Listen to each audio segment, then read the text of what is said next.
Hello everyone! So, pauwi kami ngayon ng Philippines. Actually, nakaset na lahat. Kaso nagkaroon ng problema sa flight namin. At yun ang ikukwento ko sa inyo para kung may makaranas man ng ganito, siguro makakakuha kayo ng konting sagot sa mga katanungan ninyo kasi talagang lost na lost kami kanina. But anyways, pwesto ko lang na maayos. Eto, nandito kami sa Incheon International Airport, Terminal 2. Napakaganda. Ayoko nga sana na malungkot yung or problema yung vlog ko, pero anyways, ihihiwalay ko na lang yung masayang vlog. Ang nangyari, nag-book ako ng flight namin through Expedia. So, mas malinaw. Through Expedia. Wala namang problema sa Expedia. Nasubukan na namin yan noon eh. And even before, wala kami naging problema. So, ngayon lang talaga.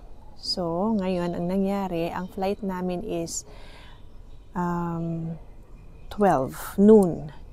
So, nandun na kami ng 9 o'clock ng umaga. Kasi 3 hours, di ba? Dapat nandun ka na 3 hours before your flight. So, ngayon, okay naman. Ang una, yung mga bagahe, walang naging problema. Wala ring problema sa weight kasi talaga sinunod namin. Bali, 6 na check-in luggages kami dahil 3 kaming bibiyahe. So ngayon, okay na yon. Punta na kami ngayon sa security. Wala rin problema yung aming mga carry-on. Kasi sumunod talaga kami kung ano yung dapat. Okay? Ngayon, pagdating na doon sa gate namin, doon na. So ngayon, nag-intay pa muna kami doon. Siguro mga 30 minutes, napansin namin, ba't wala pang eroplano?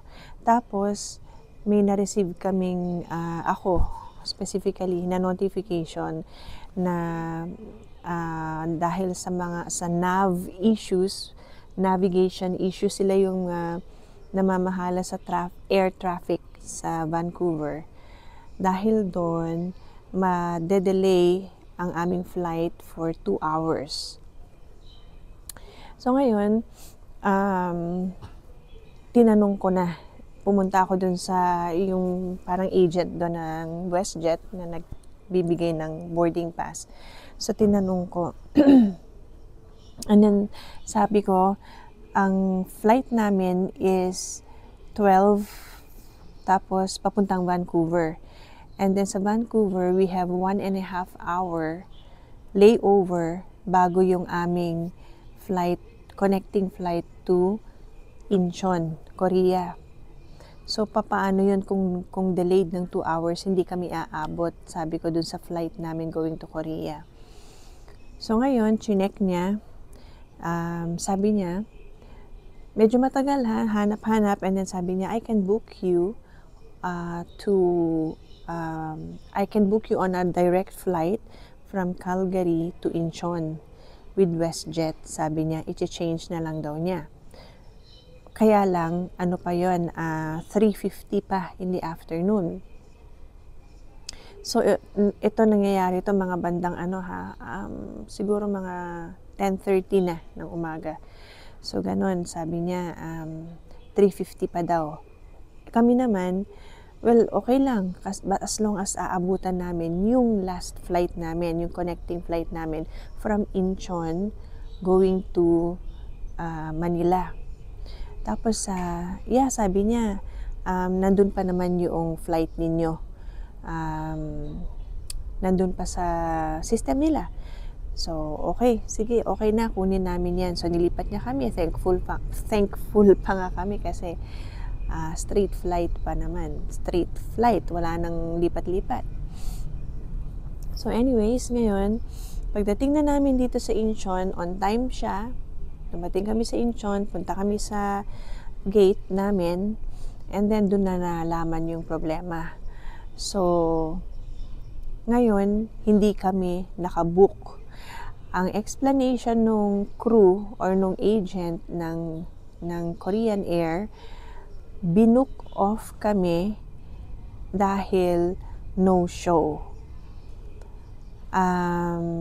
So, ang nangyari, binook kami nung agent sa WestJet, pero dapat pala tinawagan niya ang Korean Airlines. Ngayon, naalala namin, sabi sa amin nung WestJet agent sa Calgary, tinatawagan niya ang Korean Airlines pero walang sumasagot. So, hindi niya ngayon makausap. Anyway, sabi niya, pagdating niyo ng Incheon, doon na lang kayo magpa-print ng boarding pass. So, yun. So, sabi nung agent ngayon dito sa Korean Airlines, hindi daw dapat ganon. Dapat nag-abiso sila. Kasi, kaya kami na no-show nung kinancel niya yung aming flight from Calgary to Vancouver. Kasi, ano na yan nakaplan na yung buong trip na yan Na-cancel din yung trip from Vancouver to Korea. And then, automatic na inisip siguro nila, hindi kami tutuloy dun sa flight namin from Korea to Manila. So, nangyari na no-show kami. Ganun ang nangyari. Ngayon, ito pa. Aside from that, ang sabi pala nung meron daw silang 2 seats available. Kung gusto daw namin, 3 kami. Yung 2, mauuna, and then yung isa, bukas na lang. Magpa-fly to the Philippines. So ngayon, sabi ng asawa ko hindi pwede. Kailangan sabay-sabay kaming 3. So, and then sabi pa niya, hindi daw guaranteed na kung halimbawa umalis or makaalis yung 2 today, kanina pala, hindi guaranteed na yung bagahe kasama na. Kasi pala yung nirebook sa amin na WestJet flight, na straight flight from Calgary to Incheon, ay hanggang Incheon lang yun. Hindi yun yung talagang nagko-connect yung flight. So, yung bagahe namin, ibinaba na. Nandito sa Incheon. So, ang sabi niya, wala daw guarantee na maisasabay yun doon sa flight na yun. So, bakit pa, di ba? So, ang naging desisyon namin ay kumuha na lang kami ng flight na sabay-sabay kaming 3 kahit na kinabukasan. So, ni-refer kami doon sa ticketing office ng parang transfer ticketing office ng Korean Air. At alam na daw nila yung situation namin. So, pagdating naman namin doon, ang tagal din. Yung pala, nakikicommunicate pa sila sa WestJet. So, ngayon, biglang dumating naman yung employee ng WestJet at sinabi na parang nagtuturuan na hindi na namin alam kung sino ang nagkamali Pero, syempre, naalala namin yung pangalan nung staff ng WestJet na nagbigay ng boarding pass namin sa Calgary, yung straight flight namin. So, marami kaming ang daming hiningi sa amin, tinignan yung passport namin isa-isa, tinignan yung e-travel namin isa-isa, and then yun, maraming mga tanong, and then kinokontak niya yung WestJet sa Calgary. Tapos ang naging desisyon pa nga is ilagay kami sa flight bukas, pero ibang oras parang 10:50 yata yun going to Beijing, tapos from Beijing to Manila. Siyempre ayaw namin yun, ayaw namin na may ganun-ganun pa. Gusto namin from here to Manila na. So hindi kami pumayag sa ganun. And then, ang tagal niya nag-antay. Kasi daw yun daw ang kumbaga, solusyon nung pinaka-boss nila ng WestJet doon sa Calgary. But anyways, sabi nga namin nung bandang huli, okay na kami doon sa 7:50 AM, maghihintay na kami. Pero bakit kailangan pa na ganyan na magka-aberya na ilalagay pa kami sa ganong klaseng trip like Beijing and then Manila and then alam mo yun. So may kinausap na naman siya. Ang dami niyang ang tagal naming nag-usap. Mabait naman yung staff ng yung staff ng WestJet, Korean siya. Anyways, ang pinaka-end nun is naikuha niya kami ng ticket dun sa 7:50 pa rin bukas ng umaga, 7:50. Yun yung nag-okay na kami initially. Tapos na bago and then daming question, ganyan, dami pang paikot-ikot. To make the long story short, ikinuha na kami ng ticket. Tapos bukas namin makukuha yung boarding pass. Kasi 5 AM na daw magbubukas yung ticketing office. May pinakita naman siya sa amin na binigay niya sa asawa ko na parang proof na ito na may ticket na kayong tatlo. At ang departure nyo is 7:50 in the morning. Ang kulang na lang is yung boarding pass. And then ang sabi daw ng WestJet, kung kailangan naming mag-hotel, we can pay for it and then WestJet will reimburse. However, na yun, 10 to between 20, mga 10 na. 10 to 11 na yun yung conversation namin na yun. Bakit pa kami lalabas ng airport para lang mag-hotel? Ang opening ng ticketing office is 5 AM. Siyempre, hintayin na lang namin yung ticketing office. Kaysa sa mag-hotel pa kami, di ba? Salamat na lang sa offer nila pero sobrang aberya ang ginawa nila sa amin. Although mabait naman tong kausap namin si James, sobrang laking aberya. Tinanong ko nga siya, sino ba talaga ang nagkamali? Is it Korean Air or is it WestJet? Ang sabi niya, ini-investigate pa raw nila, tinitignan pa nila kung saan Pero since, sinagot nila ang ticket namin and nag-offer pa ng accommodation, probably it's them. Yun. Nakakalungkot kasi maganda naman yung experience namin with WestJet nung nagpunta kami sa Paris, sa France. Kaya lang this time, hindi maganda. At saka, eto, antay kami ng antay. Nagmukha kaming basta. Tapos, gutom kami. Okay, dahil rant na rin naman ito, no?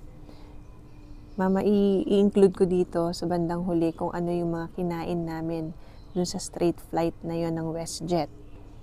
Magugulat kayo kasi talagang hindi masarap. Napaka-lousy ng pagkain nila. So, meron kaming 2 full meal at saka isang snack. Hindi ko marerecommend yung direct flight na yon. Pero yung eroplano itself, maganda, magaling mag-take off, maganda yung landing. Pero kung naghahanap kayo nung convenience na masarap yung pagkain, comfortable yung upuan, hindi ko marerecommend tong WestJet na straight flight na to. Yung upuan, napakaliit ng legroom. Parang siya, yung mga ginagamit din nila domestic. Ganon ang itsura nung eroplano. At pagkain, may pretzel pa rin. Kung nakasakay na kayo domestic ng WestJet, laging pretzel ang snacks nila. And then yung food, wala talaga. Nakakalungkot. And yeah. WestJet, hindi kami nasiyahan. Although may solusyon kami dun sa nangyaring aberya sa amin, all in all, hindi kami nasiyahan sa nangyari. At hindi ko marerecommend ang straight flight ng ng West Canada from Calgary to Incheon. Yun lang po, yun lang ang rant ko. Ihiwalay ko na lang yung masasaya na parte nitong biyahe namin papuntang Pilipinas. Pasensya na po kayo at medyo negative tong video na to. Anyway, sana yun lang, ito wrap it up lang muna bago ako mag-end. Siguro, ang pinakamaganda, if you're, kung ganun yung flight ninyo, kung nagkaroon ng cancellation, make sure na naayos din yung mga connecting flight nyo after. Kasi yun yung nangyari sa amin eh. Ang sinabi niya, hindi niya ma-print yung boarding pass nung connecting flight namin na susunod at saka hindi daw niya makontak yung airlines. So kung hindi niya gagawin yun, malamang magkakaroon din kayo ng problema. So dun pa lang ayusin nyo na. Yun lang yun ang na-pick up ko dito sa nangyari sa amin. Na kumbaga yun ang lesson learned namin for this trip. At yeah, yun lang. So, in my next, yung mga susunod na videos ko, masasaya na, for sure. Anyways, bye. So, ang aming food ay vegetarian lang kasi naubos na yung chicken. Ang choices ay chicken and vegetarian, but then vegetarian na lang daw natira. So, we all got vegetarian. So, ito yung kanilang vegetarian meal. May rice, may eggplant. Ewan ko kung ano pa nandyan. And then may dessert na parang donut. Tapos may cheese and cracker. I don't know. And then may salad. Tapos may bread. And then ginger ale, hati kami ni Joseph. Yun ang kanilang meal. Full meal.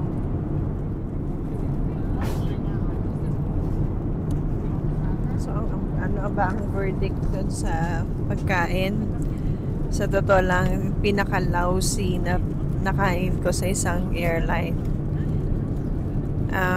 Yung vegetarian, ano lang siya, talong, tapos rice na may parang soy-based siya. Stir-fried, ganun. Stir-fried na talong.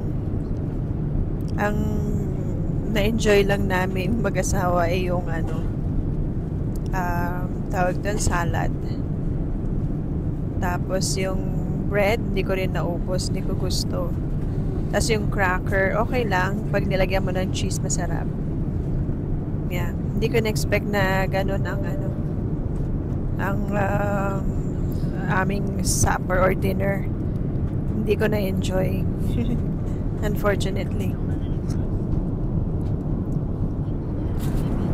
Ito ang aming breakfast. Fried rice.